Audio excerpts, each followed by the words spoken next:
नमस्कार, news for nation देख रहे हैं आप। आपके साथ मैं हूं रचा शर्मा। बिहार में विधानसभा चुनाव का आगाज हो गया है।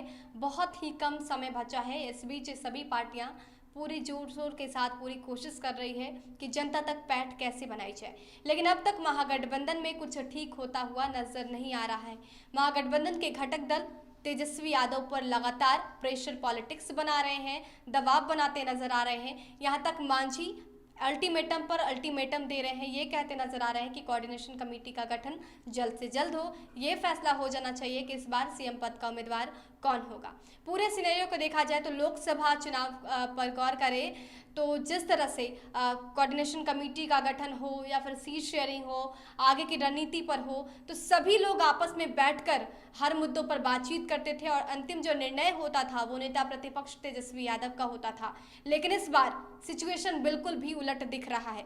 इस बार तेजस्वी यादव सभी घटक दलों के बीच घिर गए हैं।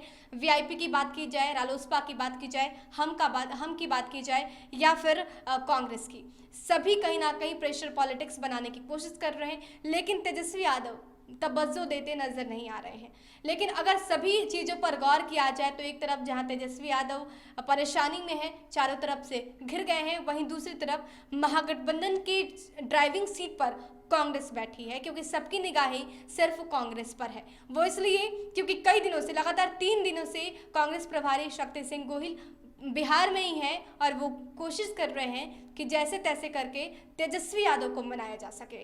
सार्वजनिक तौर पर दावा तो किया जा रहा है कि महागठबंधन में सब कुछ ठीक है और चुनाव की अधिसूचना के पहले तक सारे मसले सुलझा भी लिए जाएंगे, लेकिन कांग्रेस की अति सक्रियता बता रही है कि गुत्थी फिर उलझने वाली है। स्टीयरिंग से आरजेडी का नियंत्रण हटा तो बहुत कुछ उल्टा और पुल्टा हो सकता है। गठबंधन से किसी भी पार्टी को इनकार नहीं है, किंतु सवाल घटक दलों की भागीदारी को लेकर उठाए जा रहे हैं। शक्ति सिंह गोहिल की 3 दिनों की कवायद के बाद भी मसला डिनर डिप्लोमेसी से आगे नहीं बढ़ पाया। न ही सीट के बंटवारे पर आपस में विचार विमर्श हो सका और न ही अन्य मसलों पर।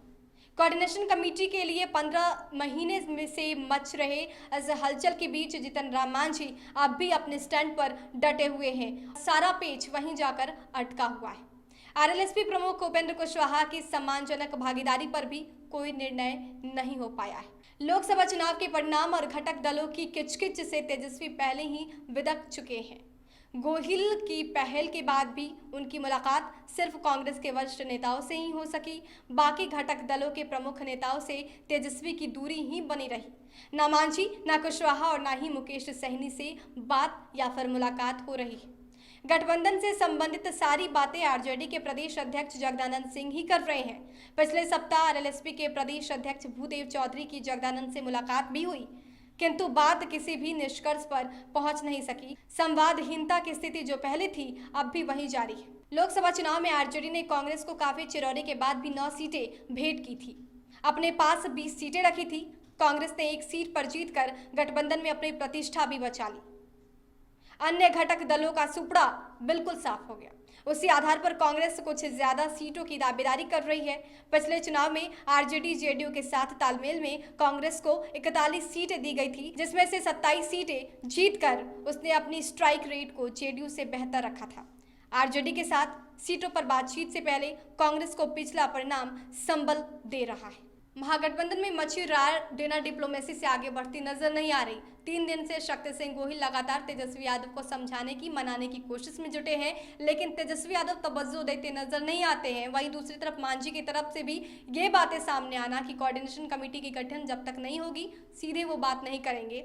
अब कहीं ना कहीं ये जो रार है वो और भी बढ़ता ही नजर आ रहा है और ये जो टूट है वो अभी तक बरकरार है। देखना दिलचस्प होगा कि आखिर कैसे महागठबंधन की ये जो गांठ है वो मजबूत होती है। क्या ऐसे ही टूट नजर आएगा या फिर कोई फैसले पर महागठबंधन के घटक दल पहुंचेंगे। देश और दुनिया के तमाम अपडेट्स के लिए हमारे साथ बने रहिए और देखते रहिए न्यूज फॉर नेशन। नमस्कार।